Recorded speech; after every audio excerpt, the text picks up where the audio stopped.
C'est Mohamed. Alors, pour cette communication riche en informations, riche en idées et en références, ce que j'ai beaucoup aimé, ce sont les références, la problématique et tous ces éléments. Alors, je vais immédiatement changer de casquette et je vais prendre celle de l'intervenant.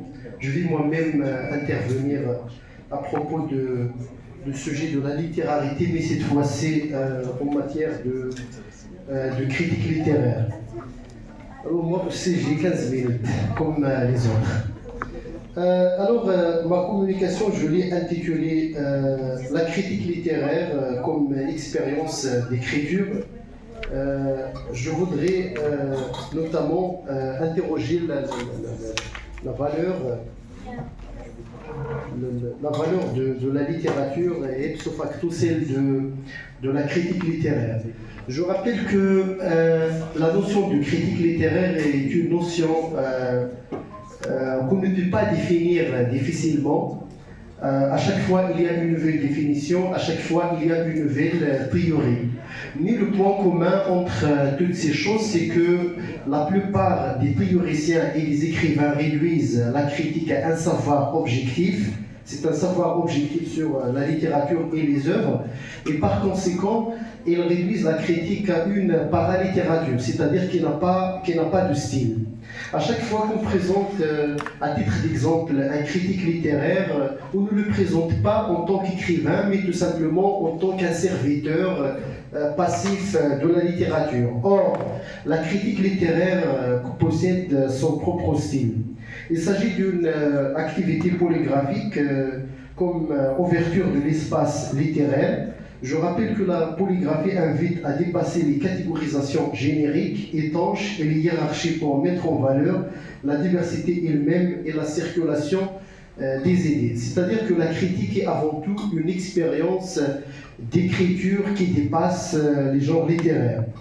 Étymologiquement parlant, criticus fait référence au jugement et à l'évaluation. C'est ça l'une des fonctions qui fait problème à la notion de critique littéraire, à savoir l'évaluation. À chaque fois qu'un critique évalue un écrivain, il tombe bien sûr dans un conflit et dans ce qu'on appelle la méfiance traditionnelle entre l'écrivain et le critique. Toutefois, la critique littéraire ne se réduit pas à l'évaluation et au jugement, c'est aussi une explication. Et dans ce sens, Albert Picot fait la distinction entre trois formes de critique littéraire. La première, c'est la critique spontanée au XVIIe siècle et au XVIIIe siècle. C'est la critique faite par le public éclairé. Quand on regarde par exemple un film, quand on discute autour d'une œuvre littéraire, ça s'appelle tout simplement une critique spontanée qui ne se nourrit pas de la théorie littéraire et de la méthodologie. La deuxième forme critique, c'est la critique professorale ou bien la critique professionnelle. C'est pratiqué par les universités, dans les ouvrages, dans les thèses de doctorat, etc. Il s'agit d'une critique, qui se nourrit de la théorie littéraire, méthodologique, qui a donné naissance aux approches de la critique littéraire. Sauf que la limite de cette critique résiderait, à mon avis, dans le jargon. À chaque fois qu'un professeur parle, il utilise le jargon, ce qui abîme parfois l'œuvre littéraire.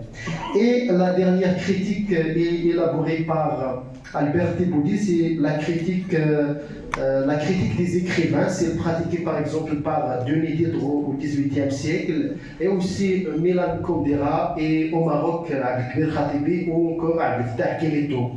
Il s'agit tout simplement d'un mélange, d'une combinaison entre une activité littéraire et une pratique de la critique littéraire, que ce soit dans les essais, Tu ne parleras pas ma langue, du Kelleto, l'art du roman de Kundera, etc., ou bien dans des romans intellectuels, ce qu'on appelle le roman essai, où il y a des dégressions, des réflexions à l'intérieur de la fiction. On peut aussi ajouter la critique journalistique pratiquée par les journalistes dans les médias, que ce soit les médias audiovisuels ou bien dans les journaux. À chaque fois, Bien sûr, cette dernière critique ne vise pas à étudier la littérarité de l'œuvre littéraire, mais tout simplement à informer le public. C'est une critique qui consiste à informer le public de l'actualité littéraire. On peut ajouter aussi une autre critique qui se manifeste au sein de la littérature et qui fait de la critique littéraire une branche de la littérature, c'est la rencontre entre l'essai, le genre de l'essai, et la critique littéraire. Et on peut avancer dans ce sens et en suivant le propos de Patrick Ney, un grand spécialiste de l'essai, qui dit que la critique littéraire est née au sein de l'essai. Je cite: cette vocation critique s'investit tout naturellement dans l'estimation de la littérature et de l'art. C'est en fait au sein de l'essai que sont nées critique d'art et critique littéraire. Fin de citation. C'est l'essai qui a donné la naissance à la critique littéraire. L'essai se caractérise bien sûr par sa liberté et ses digressions. Il s'agit d'un genre qui n'est pas régi par l'impératif de l'objectivité. Cette critique se caractérise également par son expressivité et par sa subjectivité. D'un point de vue de critique professionnelle, la critique est régie par l'impératif de l'objectivité et puis le style impersonnel, c'est-à-dire l'effacement du critique par rapport à l'œuvre. Sauf que la critique et l'essai se caractérisent d'abord par l'implication personnelle de l'écrivain, c'est-à-dire le sujet de l'énonciation qui parle au sein de l'œuvre. Et il n'est pas régi par l'objectivité prônée par la critique professionnelle. Le deuxième point, c'est une critique faite par les écrivains, ce qui fait qu'il se caractérise bien évidemment par l'expressivité, etc. Et il permet notamment de redéfinir les frontières littéraires. Il ouvre l'espace littéraire à l'exercice réflexif. C'est en particulier en une mise en récit de l'essai et de la critique littéraire. De telle vision permet de redéfinir les frontières de la littérature et bien sûr de faire appel à la critique comme écho de l'œuvre. Dans cette perspective, Zveton Todorov, qui a écrit un ouvrage très intéressant sur la critique littéraire, il s'intitule « Critique de la critique », je le cite, « On dit parfois la littérature parle du monde, la critique des livres, mais cela n'est pas vrai. D'abord, les œuvres elles-mêmes parlent toujours des œuvres antérieures, en tout cas les sous-temps. Le désir d'écrire ne vient pas de la vie, mais des autres livres. Ensuite, la critique ne peut même se limiter à parler des livres, à son tour, et se prononce sur la vie. Fin de citation. La critique essayistique, comme je viens de le dire, se distingue par son penchant pour la subjectivité et par l'impressionnisme. L'écrivain critique expose ses notes de lecture se forme d'une série d'impressions. Il s'agit de remettre en question l'identité ontologique de la littérature. Autrement dit, la critique devient une forme de la littérature puisque la critique essayistique se caractérise par l'introduction des images et de l'enthousiasme. Raison pour laquelle on peut parler également de la critique en tant que fiction. Et j'ai donné tout à l'heure l'exemple de Milan Kundera ou de Abdel Kileto. Par exemple, dans l'immortalité de Kundera, la part de la réflexion est supérieure à la part fictionnelle, à travers les digressions, à travers les réflexions d'un narrateur qu'on nomme le narrateur octorial. La critique fictionnelle, bien sûr, est un désir paradoxal qui revalorise la critique au sein de la fiction, mais aussi fidèle à un élément subalterne. C'est-à-dire, à chaque fois qu'on parle de critique fictionnelle, il y a la réduction de la critique à la fiction, mais aussi la revalorisation de cette activité au sein de la littérature. Cependant, toute critique littéraire comporte une part d'imagination et il s'agit, à mon sens, de cristalliser la dimension intellectuelle de la littérature, c'est la dimension intellectuelle de la littérature et la dimension subjective de la critique littéraire. Le roman intellectuel, appelé aussi roman-essai, participe de cette veine. Il s'agit d'une motivation de récit par les réflexions de narrateur octorial. De même, le narrateur peut motiver un aspect de son œuvre en faisant recours aux commentaires. Je cite, la critique fictionnelle est un mélange générique et un aspect nodal de la modernité. L'une des caractéristiques de la modernité, c'est bien ce mélange entre les genres littéraires et les disciplines. Il convient de souligner que la critique genre non fixe, difficile à définir, travaille sur les interstices, c'est un genre interdisciplinaire par excellence, il travaille sur les interstices des genres. Il ne peut pas être réduit à un savoir objectif, puisqu'il fait appel bien sûr aux autres stratégies de la narration, de cette idée que la critique est une expérience d'écriture, c'est-à-dire de subjectivité. Starobinsky affirme dans ce sens, la critique ne peut pas demeurer dans les limites d'un savoir vérifiable, et il doit se faire œuvre à son tour et courir les risques de l'œuvre. Fin de citation. L'activité critique et la pratique littéraire sont complémentaires. On ne peut pas penser la critique et la fiction en termes de position, mais en termes de complémentarité et d'échange. La combinaison de la critique et de la fiction favorise une critique déthéorisée, c'est-à-dire qui s'éloigne de la théorie. C'est en particulier une critique qui assume la subjectivité de l'énonciation, comme l'affirme Guy Scarpetta.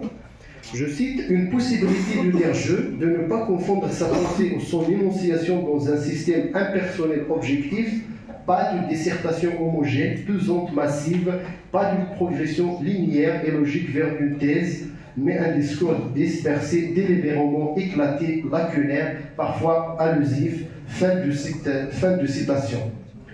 Cette revendication d'une critique libérée de la théorie est considérée par Marc Gontard comme une démarche qui tend vers une forme de critique fictionnalisée. Il s'agit d'une forme d'écriture mixte entre commentaires et création, où l'implication personnelle de l'écrivain et de critique littéraire défie les paradigmes de la théorie.